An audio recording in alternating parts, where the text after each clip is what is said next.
Hotep à tous, bienvenue sur la chaîne des panafricanistes par essence, par conviction et par excellence. Celle des citoyens kémites par nécessité et obligation de combat. Nous sommes une chaîne qui n'est guidée que par nos ancêtres et rien que par les ancêtres qui appartiennent à l'égrégore du monde noir. Par conséquent, nous ne croyons en aucun Dieu venu de l'étranger. Toutefois, cette vidéo n'est aucunement destinée à inciter à la haine ou à la violence, car nous menons un combat qui est d'abord et avant tout spirituel, intellectuel et démocratique. Ensuite, il est politique, géopolitique et géostratégique. Contre l'impérialisme, le colonialisme, le néocolonialisme et l'endocolonial, qui sont tous qualifiés de crimes contre l'humanité. Nous menons ce combat sur la base du principe fondamental que nous avons hérité de nos ancêtres kémites, qui est celui de la Mahat, c'est-à-dire solidarité, vérité et justice. Vous êtes donc en droit de connaître la vérité et nous avons l'obligation de vous dire la vérité, rien que la vérité, afin que justice soit rendue au continent africain. Et ça, c'est notre modeste contribution dans cette noble lutte en faveur de la souveraineté, la dignité, la solidarité et l'unité africaine. C'est exactement ça que nous appelons le panafricanisme. Bien aimés frères et sœurs, je vous ai fait les éloges du discours du président Assimi Goïta. Et j'ai même dit que c'était le meilleur discours d'un chef de l'État pour l'année 2000, de fin d'année 2023. Selon moi, j'en peux dire ce que je veux. Pourquoi? Parce que le président Assimi Goïta avait réglé un problème essentiel, le conflit avec l'Algérie. Il fallait écarter l'Algérie, il fallait écarter les Nations Unies, il fallait écarter la communauté internationale dans la gestion des affaires du Mali. Parce que le Mali, ayant une constitution et, comment dirais-je, des accords de paix qui ont été parrainés par l'Organisation des Nations Unies, alors le Mali est resté sous tutelle. Et le Mali ne peut pas être gouverné avec deux lois fondamentales, les accords de paix et la Constitution. Donc, le nouveau doit remplacer l'ancien. Il faudrait qu'un puisse disparaître. C'est les accords de paix d'Alger. Et ça, c'était pour moi le point fort du discours d'Assimi Goïta. Mettre un terme à ça. Pour qu'il n'y ait plus de confusion, pour qu'il n'y ait plus de débat là-dessus. Pour que l'Algérie ne puisse plus avoir l'occasion d'inviter l'imam Dicko. Si elle invite l'imam Dicko, c'est pour parler de leur business à eux, peut-être pour organiser le terrorisme. Ça, ce n'est plus notre problème. C'est pour ça que j'ai trouvé que ce discours était essentiel. Mais il y a un autre aspect que je n'avais pas soulevé, qui est aussi très important, qui est celui de l'organisation des élections. Mais, vous savez, Assimi Goïta a suivi en fait ce que nous disons. Et j'espère qu'il écoute nos vidéos, il nous suit, ou il a des conseillers qui nous suivent et puis qui donnent l'information au président. Et c'est d'ailleurs la meilleure des choses. En fait, moi j'ai toujours dit que la démocratie, ce n'est pas notre problème. Honnêtement. Ce qui est important pour nous, c'est la souveraineté. Il ne peut pas avoir de démocratie dans un pays colonisé. Oui. On a vu au Congo démocratique, la première élection de Tshisekedi, ce n'était pas une élection, c'était un compromis. Organisé par qui? Par la France. Ce n'est pas la démocratie.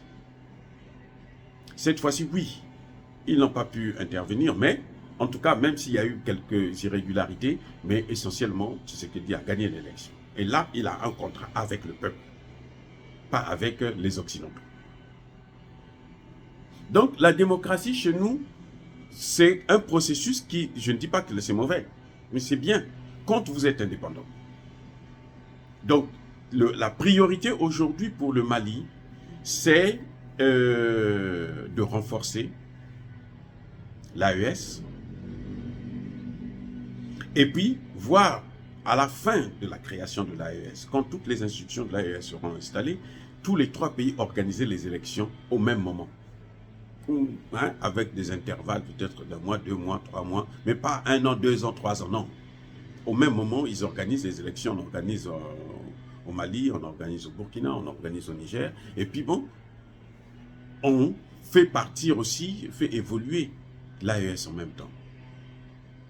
Donc il y aura des élections pour les autorités locales, il y aura des élections pour les autorités qui vont siéger par exemple le Parlement de l'AES ou quelque chose de ce genre. C'est ça que nous voulons. C'est pour ça que j'ai apprécié le discours. Pourquoi? Parce qu'en fait, Assimi Goïta n'a dit aucun mot sur l'élection. Il n'a pas dit on va organiser les élections dans 2 mois, dans 3 mois, dans 1 an. Non. Aucun mot. Parce que les élections ne peuvent pas être organisées si le processus de récupération, de reconquête de sa souveraineté du territoire n'est pas terminé. Les Occidentaux veulent qu'on organise les élections. Alors, très bien, moi, il n'y a pas de problème. Qu'on respecte leur agenda. Mais ce sont ces mêmes Occidentaux qui ont amené le terrorisme. Ils n'ont qu'à prendre les terroristes, les ramener. C'est la seule condition qu'ils ramènent les terroristes. Nous, on reprend le contrôle total de notre pays. On organise les élections. Tout le monde sait aujourd'hui, il y a des preuves. Ce sont eux qui entretiennent les terroristes. Alors, ils n'ont qu'à les prendre, les ramener, et puis nous, on organise nos élections. On n'a pas un problème pour ça. Donc, j'ai apprécié le discours du président Assimi Goïta à double titre. Parce qu'il a réglé le problème de l'Algérie, et puis de la MINUSMA, tout ce qui est la communauté internationale. Et en même temps, il a mis un point final sur le problème des élections. Les hommes politiques, là, vous pouvez attendre. Parce que vous avez eu des années, plus de 30 ans, à foutre le bordel, à détruire, à saccager un pays. Son économie, sa politique. Le Mali était devenu comme un État mendiant. Alors que le Mali a toutes les richesses pour vivre mieux que l'Algérie, mieux que la Mauritanie, mieux que le Maroc. C'est pour ça d'ailleurs que j'ai condamné les ministres des Affaires étrangères qui sont allés au Maroc perdre leur temps. Parce que le Maroc n'est pas mieux que nous. Le Maroc n'a pas mieux que ce que nous avons dans le Sahel. Non, c'est pas possible. Et nous devrons faire des efforts maintenant que la population est avec nous. Nous devrons avancer très vite. Sur le plan de la monnaie et puis sur le plan des institutions. Voilà. On s'en fout de l'organisation des élections, la démocratie. Aucun pays ne se développait avec la démocratie.